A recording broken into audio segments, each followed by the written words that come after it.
So we've broken down all the skin pieces here, except for the eyes at this point, or teeth or tongue and whatnot, but we're not going to get into all the little tiny nitty gritty.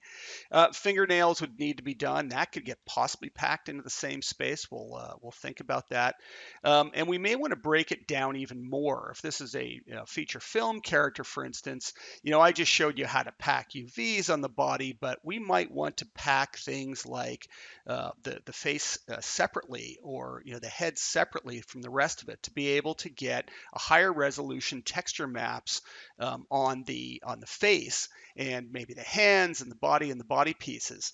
So we're going to want to pack that probably differently, in this case, and take a look at ways of being able to pack it so it kind of can allow for larger textures.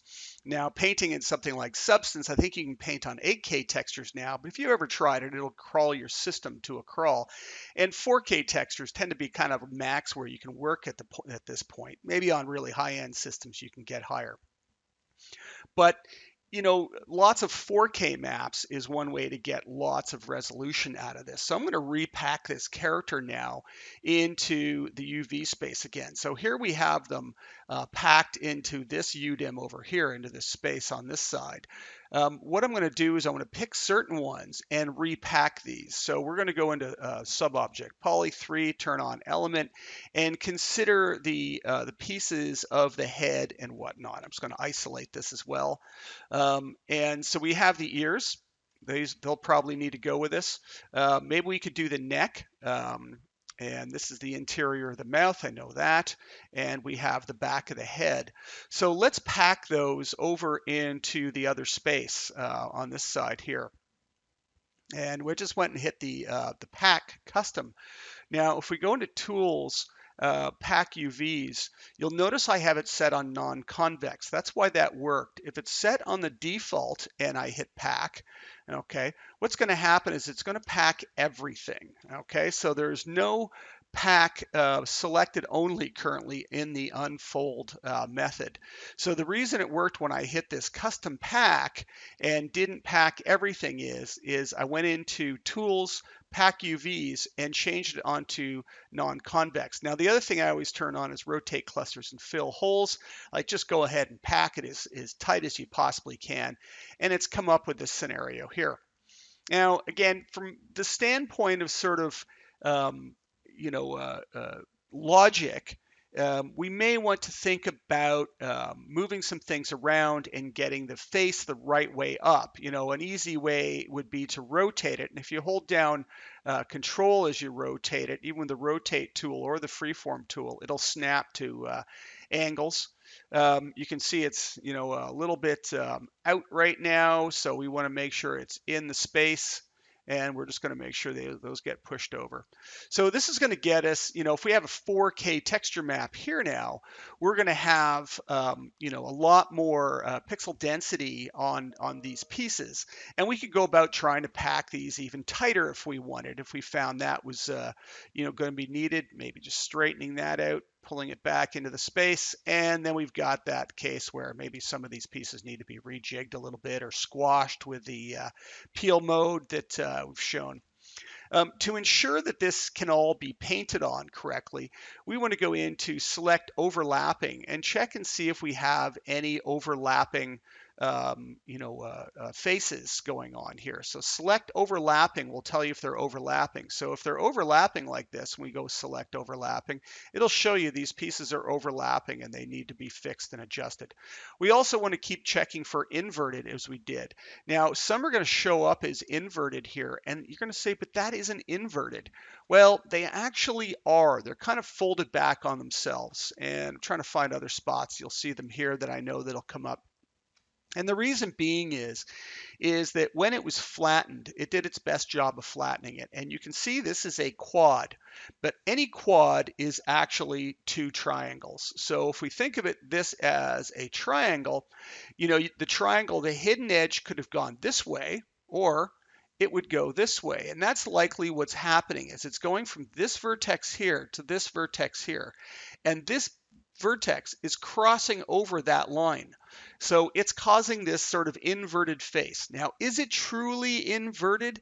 Not really, but you can solve it pretty quickly by just going into your vertex level and grabbing it and bumping it out a little bit. Now, did that actually, change the, the quality of the unwrap and stretch it? Well, maybe an absolutely minute amount. So I'm going to go find that one again, and I like just correcting those. So 3 to get back to the polygon level, select inverted, and they don't get selected anymore because we just kind of, stop them from folding underneath each other.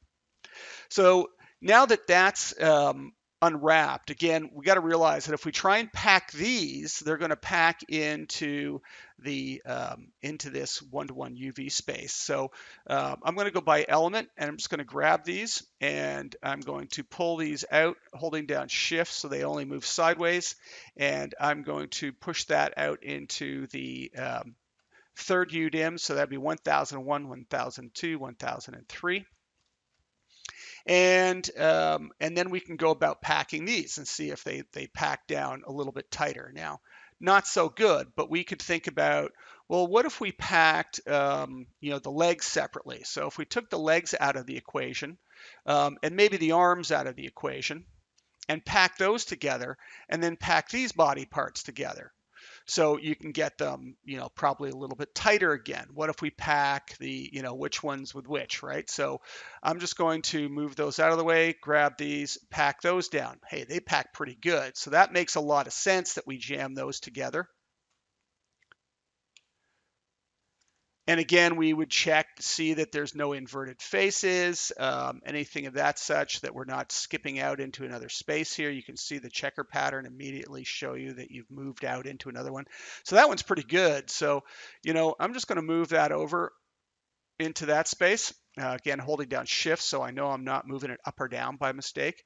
And we can then think about, is there a way to pack some of this stuff a little bit tighter? So if I pack the body, and the back is the right way up, the front isn't, so we might want to swap that around. So I'm going to hold down Control and go 180 degrees. And, can we pack those in there in some fashion that works? Maybe the back needs to be upside down. I find it bothersome when I look at textures, and the textures are all over the place.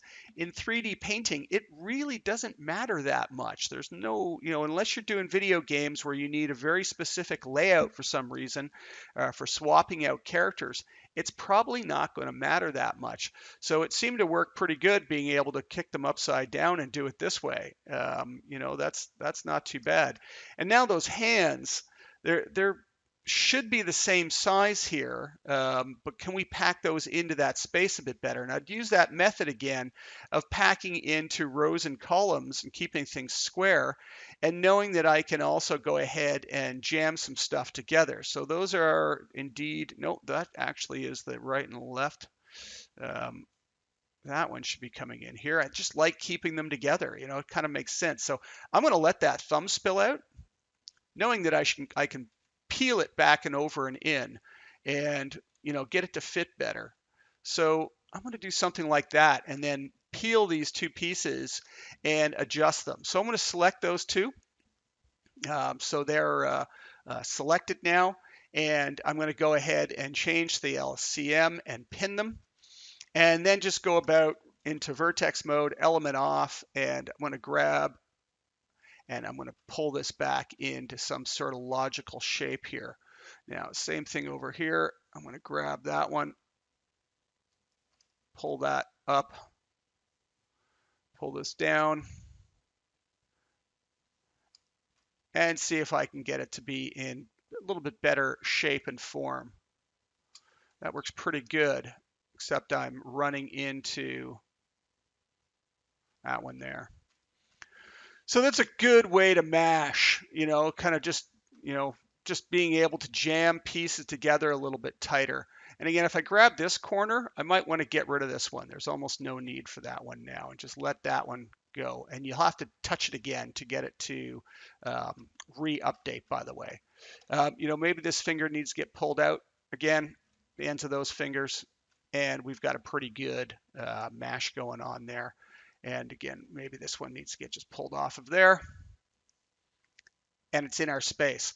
So that is really handy way of doing it. We'll jam the hands down here, and now we've got a lot more pixels on each one of these, because if we had three 4K maps, we're getting a lot more resolution on these maps. So that's pretty good, but when we look at it, you can see that what pixel density we're getting in any given place. So that's going to be based on the size of these checker patterns. So we've got more pixel density on the body and the face than we do on the arms, for instance. So you'll have to make that call as to which way to pack them. Do I break the arms and the hands off so I get more pixel density on those because maybe they need to go close to screen or they're really important to us? In this case, most of the body is hidden under a bodysuit.